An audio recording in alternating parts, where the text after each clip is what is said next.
Yeah. So look, I do want to do a BMF film because you've been entertained by a lackluster, small budget series. Now it's time to do a big budget film. It would lead to February 13th, the Big Meech home benefit concert. It's gonna be iconic.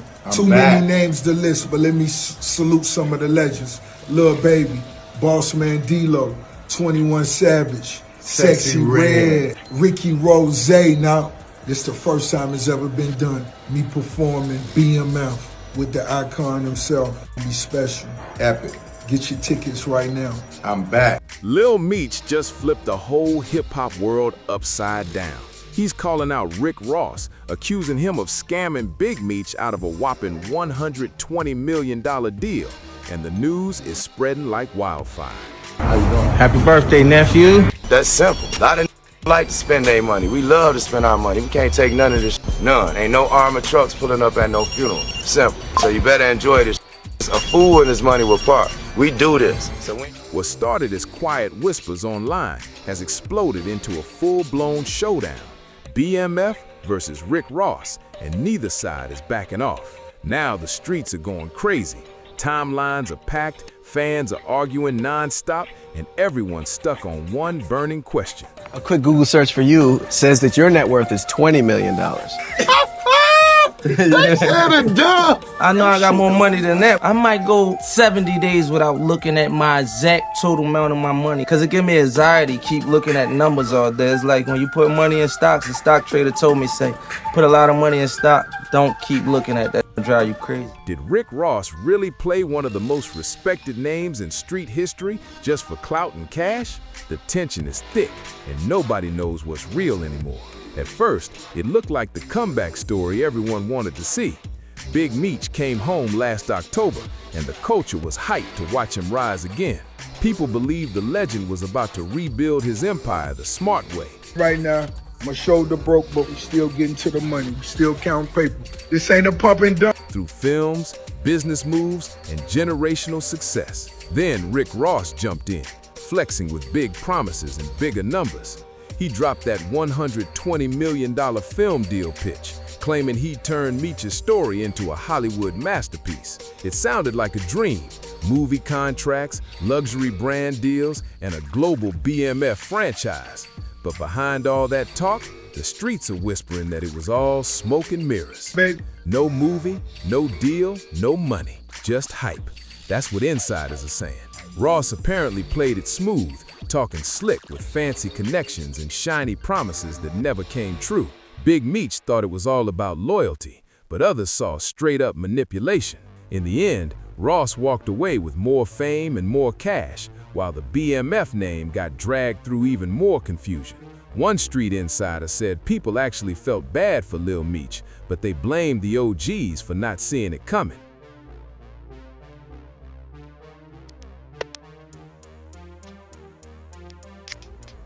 They should have known better, the insider said. This wasn't friendship, this was business. And when it comes to business, loyalty won't protect you from getting finessed. Meanwhile, 50 Cent, the man who built the real BMF legacy through his hit TV show, wasn't keeping quiet. From the jump, 50 funded the series himself, paid for Lil Meech's acting lessons, and gave him the platform that turned him from a street kid into a legit star. He treated the BMF story with pure respect, turning it into a TV phenomenon that fans couldn't stop watching. But then Lil Meech shocked everyone when he decided to roll with Rick Ross instead of sticking with the man who actually helped him rise. That decision lit a fire behind the scenes, a silent war that slowly turned public. Before long, 50 started doing what he does best, trolling with precision. He clowned Ross on social media, even joking about him sending Wingstop wings to Big Meech's prison address. But behind those jokes, there was a serious message. Ross wasn't helping the legacy, he was leeching off it. Then things got real. 50 Cent made it personal. He started dropping bombshells that fans had never heard before. He claimed Lil Meech had been showing up to set intoxicated, throwing up during training, and completely losing focus. Think about it. It was all part of the plan. 50 Cent and Rick Ross, they set up Big Meech. Freeway Ricky, Rick Ross, and now you got 50 Cent, he owning the rights to be. 50 even joked about finding whippets in Meech's truck, laughing that he had to Google what they were. The jokes were wild, but the message behind them was sharp. 50 wanted everyone to see that he was the only one handling business like a grown man. While others were playing around with the BMF name, 50 was reminding everyone who built the legacy for real. Meanwhile, Lil Meech kept flashing smiles for the cameras, clubbing with Rick Ross, posing for photos and acting like everything was smooth. But the streets weren't buying it anymore. People started calling that partnership fake, saying it was all ego. Take a picture with Rick Ross. Put your back against the wall and just slide down. Hype and empty promises. It didn't take long before fans started to fall back. Even Tony Yayo spoke up, reminding everyone that 50 had been there for Lil Meech from the very beginning. No gimmicks, no fake loyalty, just solid support and real love. But after Meech picked his side, the pressure started to hit hard. The money slowed down, the fame started fading, and the frustration began to show. That's when Michael Rainey Jr., better known as Tariq from Power, jumped into the mix with a viral comment that lit up the internet. He said he didn't feel bad for Lil Meech or Big Meech, because in his words, grown men should have seen this coming. Ross thinking you a couple weeks ago about a girl that you're not even with no. We wearing Travis Scott's all week. The clips went viral instantly. The internet blew up. Rick Ross tried to ride the wave, hyping up shows and shouting out dates like everything was normal. February 13th, get your tickets. Miami, Detroit, ATL, he kept saying, acting like the chaos didn't even faze him. But once 50 Cent saw that, he snapped again, this time even harder. He backed Michael Rainey Jr.'s comments, saying they proved everything: weak loyalty, bad judgment, and fake friendships. The message hit loud and clear. Lil Meech had traded loyalty for clout, and Ross was once again eating off another man's name. And this wasn't new either.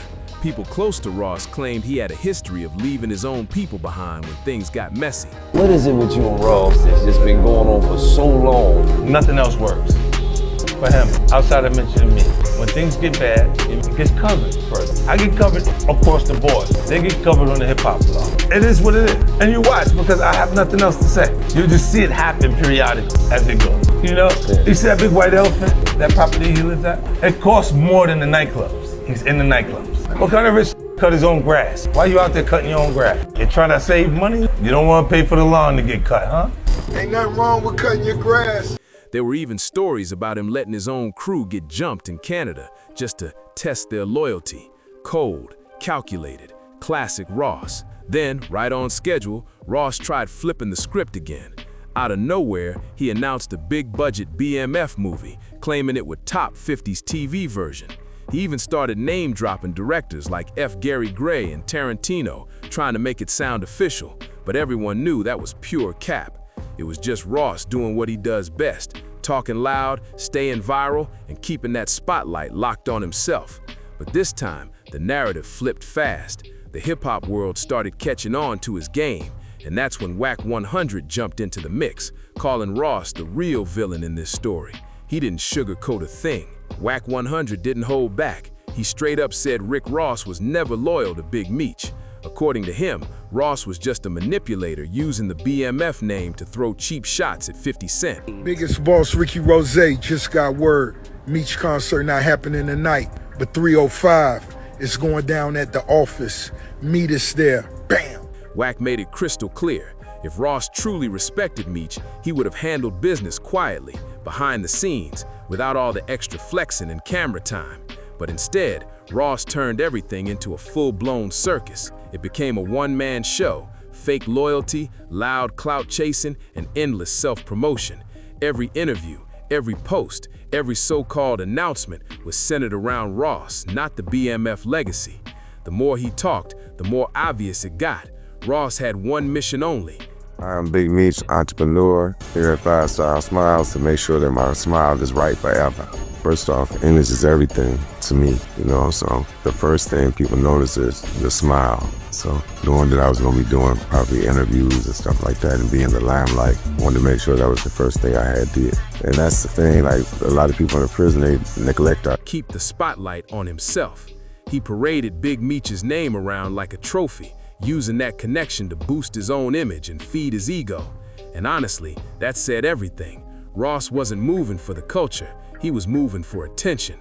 From day one, he'd been playing both sides, hyping Big Meech up with big talk about million-dollar projects and empires, while the only empire really growing was his own brand behind closed doors.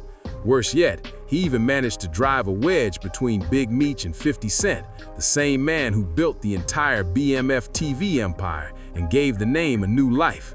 When all the smoke cleared, there was nothing left but broken promises, loud headlines, and a legacy tangled in drama that didn't mean a thing. But Ross didn't stop there. He jumped online bragging about buying people's masters, even mocking 50 Cent by name, saying I could buy his catalog anytime I want.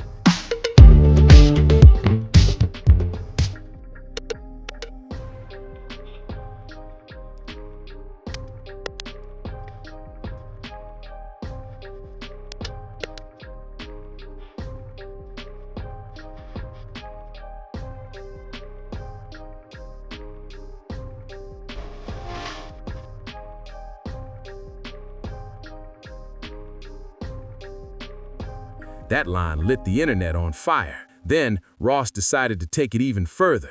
He threw shade at Lil Meech, too. He claimed that 50 Cent had to pull Lil Meech out of Detroit just to teach him how to act. It was a slick move meant to humiliate both of them, but instead, it showed Ross's obsession with always being the loudest voice in the room. And when the attention started dying down, Ross ghosted, completely disappeared from Meech's circle once things got tough. That's when the rumors started flying like crazy. Yeah. So look, I do want to do a BMF film because you've been entertained by a lackluster, small budget series. Now it's time to do a big budget film. Which director? Shout out to my homie F. Gary Gray, Antoine Fuqua, what's up? Tarantino, it's a lot of legends. This is gonna be big, I can feel it. I'm just talking. Insiders began whispering that Rick Ross was actually the reason Lil Meech's Welcome Home benefit concert got canceled. At first, fans thought 50 Cent had something to do with it, but people close to the situation said otherwise. They claimed Ross didn't want Meech to regain his momentum. He wanted him sidelined and out of the spotlight, so Ross could keep acting like he was the one carrying the BMF legacy online. To the streets, that screamed betrayal. Using another man's struggle as marketing material. That's cold.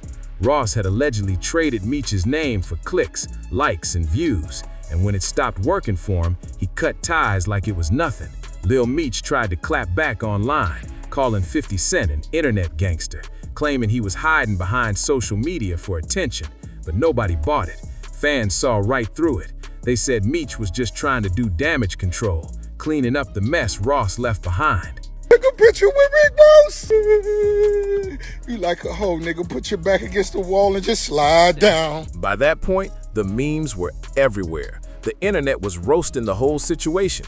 People were clowning Lil Meech, calling him a young dude who got played in his own story. It was tough to watch, but it proved one brutal truth. In this industry, when loyalty and money collide, the game turns on you fast. At this point, Ross's track record made everything crystal clear. Every time he links up with someone who already has respect in the game, something messy always follows.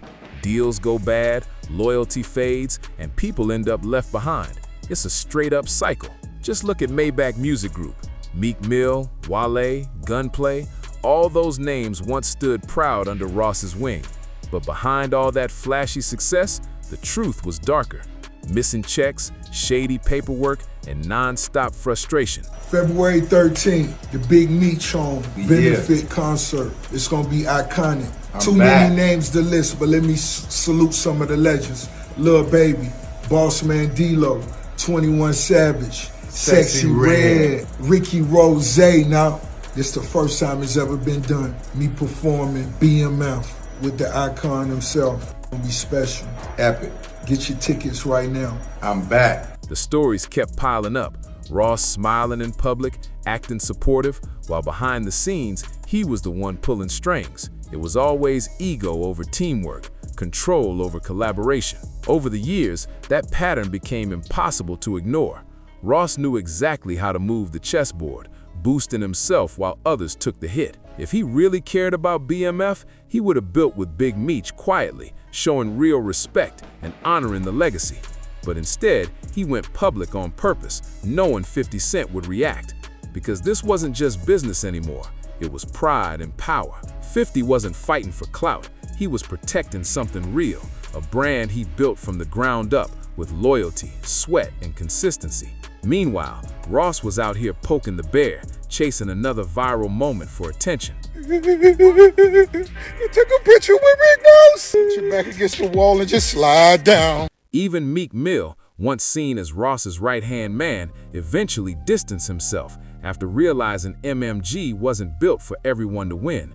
The spotlight was only big enough for one person, Rick Ross, and now that same tired playbook was getting used again, this time on Big Meech and Lil Meech. That so-called $120 million empire that was supposed to change lives, it turned out to be a ghost deal, nothing real behind it but talk.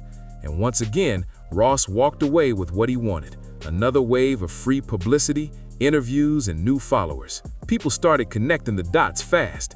Every time Ross's fame starts to fade, he latches on to someone with real credibility to keep himself trending. He did it with Drake during the MMG days, then with Meek, then with Larry Hoover's name, and now with Big Meech. While Rick Ross keeps chasing headlines and drama, 50 Cent has been busy flipping the entire system upside down. You took a picture with Rick Ross? Put your back against the wall and just slide down. 50 turned real-life stories into billion-dollar franchises, Power, Raising Kanan, BMF, all straight from the culture. He transformed pain into profit, legacy into storytelling, and business into full-blown empires.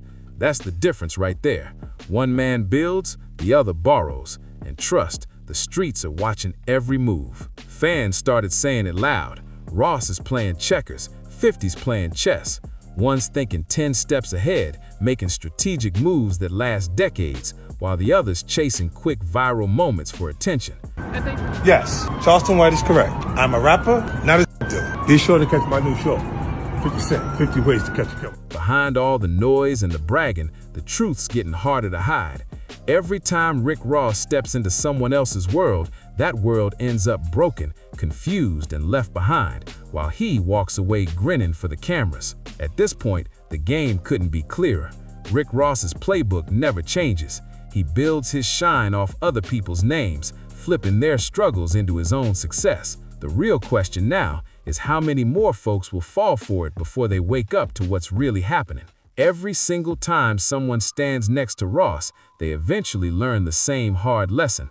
Loyalty fades, but clout stays. The pattern's undeniable. Look back at his whole career. It's like he's been running the same play since day one. Trying to decide how we gonna roll at this Meech concert tonight. 2 lambs, 4 Raris, 5 double R's, something like that. And when you think about it, Ross didn't even start this habit with Big Meech. It goes all the way back to the real Rick, the actual drug kingpin whose name Ross took while the man was locked up. That move said everything. Even from the start, Ross was ready to borrow someone else's legacy just to build his own spotlight. Rick Ross built his whole rap identity off another man's story. The real Rick Ross even took him to court, trying to reclaim his own name, but Ross didn't care one bit. He doubled down and kept profiting off that myth until the brand became bigger than the truth. He took another man's reality and flipped it into a multi-million-dollar rap persona. And ever since then, he's been running the same exact play. Then he did it again, this time with Larry Hoover's name. He started dropping the Chicago legend's name in songs, visuals, and interviews like it was a trend. He used names that carried real power from the streets to boost his own fame. And now, we're watching the same story repeat itself with Big Meech, another legacy borrowed, twisted, and remixed to fit Ross's brand. I'm seeing a lot about the Big Meech concert getting canceled. What I'm not seeing is anybody blaming Rick Ross for this. Nobody is saying, yo, Rick Ross. But here's the twist. This time, the streets are watching closer than ever. They see how Ross keeps turning real pain into content, real loyalty into headlines, and real legacies into marketing campaigns. And while Ross keeps winning at the attention game, everyone he connects with seems to lose something meaningful: respect, reputation, or peace. Meanwhile, 50 Cent's name just keeps getting stronger. While Ross plays the loud game, 50's out here playing the long one, stacking projects, flipping stories, and creating real value that actually lasts. He's not chasing validation, he's building empires. And it's wild, because 50 warned everyone about Ross years ago. He called him a fraud long before all this, and now everything he said is unfolding in real time, just like he predicted. The difference couldn't be clearer. One man's chasing spotlight moments, and the other's out here making history. Now the spotlight's burning hotter than ever, and Rick Ross can't dodge it anymore. The internet's buzzing, podcasts are dissecting every move, and hip-hop blogs are calling this one of the wildest feuds in years. What started as a flashy business deal has now turned into a full-blown legacy war, and the whole culture's watching it unfold like a movie. A quick Google search for you says that your net worth is $20 million. I know I got more money than that. I might go 70 days without looking at my exact total amount of my money, because it gives me anxiety keep looking at numbers all day. It's like when you put money in stocks, the stock trader told me, say, put a lot of money in stock, don't keep looking at that. It's gonna drive you crazy. Behind the noise, people are starting to ask deeper questions. Was this all just another Ross marketing stunt, or did he really think he could outshine the same people who built the foundation he's standing on? Because the more the story unravels, the more it looks like Ross's empire was built on borrowed names, borrowed stories, and borrowed loyalty. Meanwhile, Lil Meech is feeling the heat too. He's stuck in the middle, trying to protect his image while the streets question every move he makes. The same people who once rooted for him are now calling him reckless for trusting Ross, saying he traded mentorship for a moment of fame. And even though he's trying to stand tall, it's clear the situation took a toll, both on his career and his reputation. 50 Cent, on the other hand, is moving like a chess master. While Ross is still making noise online, 50's stacking new wins. Another hit show, another big contract, another project tied to real history. Every time Ross posts a flex, 50 drops a power move that reminds everyone who's really in control of the game. Now the streets are split between loyalty and lessons. One side's calling for accountability, saying Ross owes Big Meech and the BMF legacy real respect. The other just sees it as another chapter in hip-hop history. One more reminder that not everyone who screams boss is built to be one. And that's where things stand. The battle for the BMF legacy is far from over. The question now is who's really gonna walk away with their name still solid when the smoke clears? The man chasing clout or the one building legacies that last forever? Fans aren't just talking, they've got receipts, screenshots, interviews, and posts, all proving that Rick Ross moves for attention, not authenticity. One viral comment summed it up perfectly. Rick Ross is a fraud, period. He messed up a whole legacy chasing clout. That line hit deep because that's exactly what happened. When you line everything up, the pattern is impossible to ignore. The proof is right there in plain sight. Ross always shines off the energy of people who already have real credibility. He steps into their circle, makes huge promises, and when it all starts to crumble, he ghosts. From his MMG family to his so-called street connections, the ending never changes. Even the way he hyped up that so-called $120 million BMF movie, dropping big Hollywood names like Tarantino and Antoine Fuqua, turned out to be nothing more than smoke and mirrors. Think about it. It was all part of the plan. 50 Cent and Rick Ross, they set up Big Meech. Freeway Ricky, Rick Ross, and now you got 50 Cent, he owning the rights to There's no movie, no script, no massive deal. Just more headlines and hype keeping him trending while everyone else is left to clean up the mess. And now, with Lil Meech catching the backlash, fans are starting to question everything. Was he blinded by loyalty? Did he trust the wrong person? Or was he just another player caught up in a bigger hustle he never saw coming? Either way, the lesson's hitting hard. In this industry, image is everything, and Ross knows exactly how to play that game. Whenever things get quiet, Ross finds a new name to attach himself to, a new spark to reignite his buzz. But every single time, the pattern repeats. Chaos follows, relationships fall apart, and the only one left winning is Rick Ross himself. Even people who were once close to him are stepping back. Former associates talk about being left behind. Artists speak up about shady contracts, and ex-business partners describe him as all talk, no delivery. To them, Ross's so-called empire isn't built on trust, it's built on illusion. Every move he makes is calculated for exposure, not loyalty. Every headline Rick Ross drops looks powerful, but most of them are built on someone else's foundation. And now the streets are asking the real question. Was Ross ever truly loyal to Big Meech, or was he just trying to become Big Meech in the eyes of the culture? Because when you break it down, it all starts to make sense. That BMF track that first blew Ross up wasn't about honoring a friend, it was about embodying the image, taking on the identity, and soaking up the respect that came with it. That's how Ross built his entire brand, off other people's legacies, other people's stories, and other people's pain. The sad truth? Big Meech's name deserved better. His legacy was supposed to stand for redemption and rebirth, not controversy and confusion. But once Ross stepped into the picture, the message got twisted. The focus shifted from rebuilding a legacy to chasing attention online. Now that everything's unraveling, even fans are seeing how deep this really goes. They're calling it what it is: manipulation, ego, and clout addiction. The whole situation's got people asking, what's next for BMF? Can Lil Meech rebuild the trust he lost? Can Big Meech reclaim his story and reshape the legacy that was built on his name? Only time will tell, but one thing's already clear. 50 Cent's words keep echoing louder than ever. Real ones build, fake ones borrow. And right now, the streets know exactly who's who. So what do you think? Who's really winning this war? The one building legacies or the one playing the fame game? Drop your thoughts in the comments and let it be known. Make sure you like, subscribe, share, and comment if you want more deep dives that expose the real stories behind the culture. Because this saga, oh, it's far from over. The next chapter is about to be even louder, and you won't want to miss it.